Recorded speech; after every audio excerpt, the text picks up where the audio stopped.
Halo Sobat Ekstramen, selamat datang di konten kami Speaker Mingguan bersama saya Abdina Cynthia Wardani yang akan membahas tentang femisida. Sobat Ekstramen, tahukah apa itu femisida? Femisida merupakan fenomena kejahatan yang menimpa para perempuan. Kata femi berasal dari kata female yang berarti perempuan, sedangkan sida berasal dari bahasa Latin cedera yang berarti pembunuhan. Dikutip dari Femicide in Canada, terdapat 7 bentuk femisida. Di antaranya ada femisida intim, ialah pembunuhan terhadap perempuan yang dilakukan oleh pasangan atau mantan pasangannya. Yang kedua ada femisida non-intim. Femisida jenis ini dilakukan oleh laki-laki yang tidak memiliki hubungan apapun dengan perempuan yang dibunuhnya. Lalu selanjutnya ada femisida konflik bersenjata.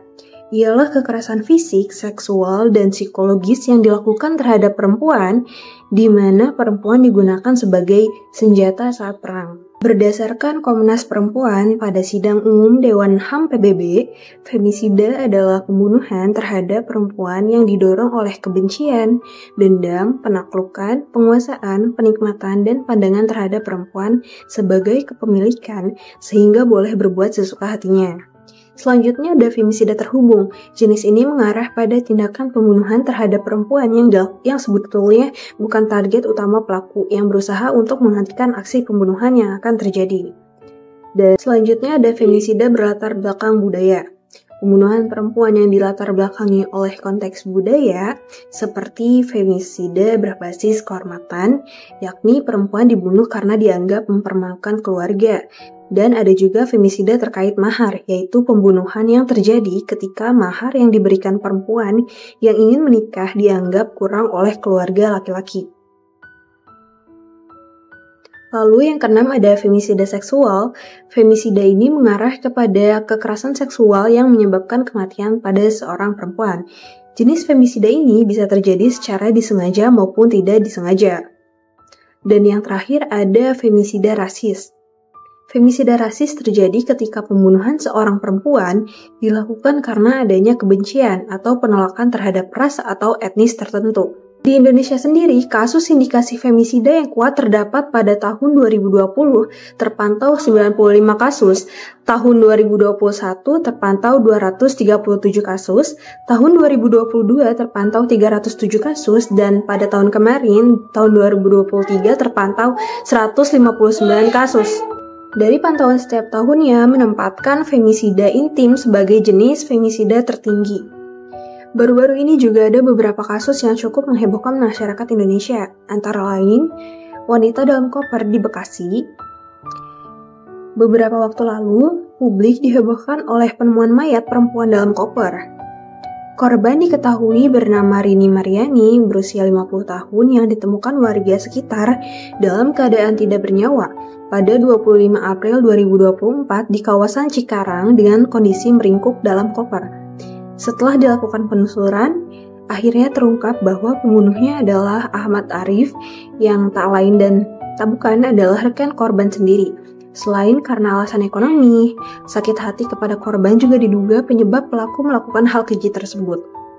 Pelaku juga mengaku sempat melakukan hubungan badan dengan korban sehingga kemungkinan ada motif asmara di dalamnya. Setelah membunuh, pelaku juga mengambil uang senilai 43 juta yang dibawa korban saat kejadian. Yang kedua ada istri dibunuh karena mengigau.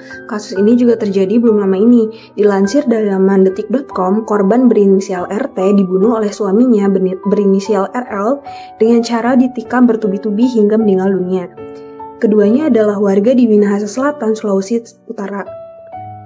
Tidak hanya itu, pelaku juga menganiaya ayah dan ibu mertuanya secara sadis pada Jumat 3 Mei sekitar 4.30 waktu Indonesia bagian tengah. Mirisnya, penganiayaan ini terjadi hanya gara-gara korban mengigau saat tidur. Kata-kata yang diucapkan oleh sang istri dalam tidur membuat RL curiga telah diselingkuhi sehingga menyulut emosi. Alhasil, dia pun nekat menghabisi nyawa istrinya serta ikut melampiaskan kemarahan pada orang tua kandung korban. Lalu yang ketiga ada suami mutilasi istri di Ciamis. Walaupun pelaku disinyalir memiliki masalah kejiwaan, namun yang menimpa Yanti berusia 40 tahun ini memang sangat tragis.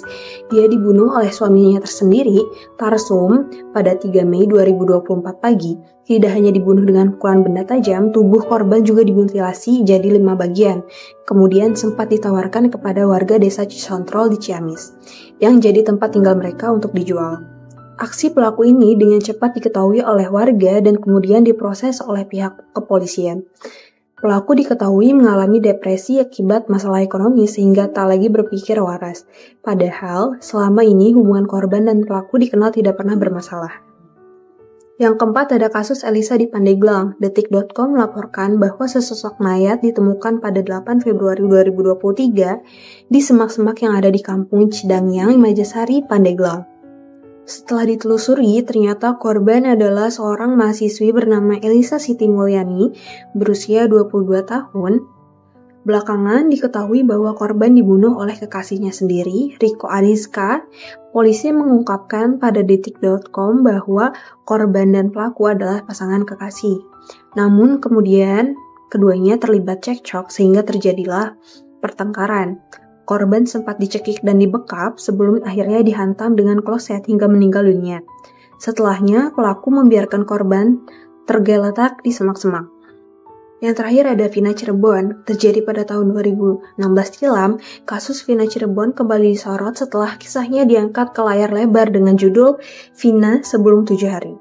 Korban yang bernama Vina dan kekasihnya Rizky dianiaya saat melintas di depan SMP 11 Kali Tanjung pada 27 Agustus 2016. Vina tak hanya mengalami penganiayaan berat, namun juga diperkosa oleh sekelompok geng motor.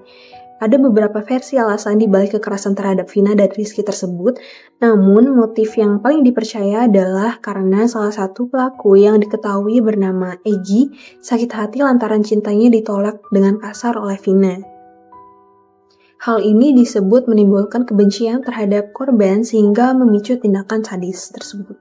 Selain kasus-kasus tersebut, masih banyak lagi fenomena femisida yang terjadi di Indonesia dan semuanya membuat miris.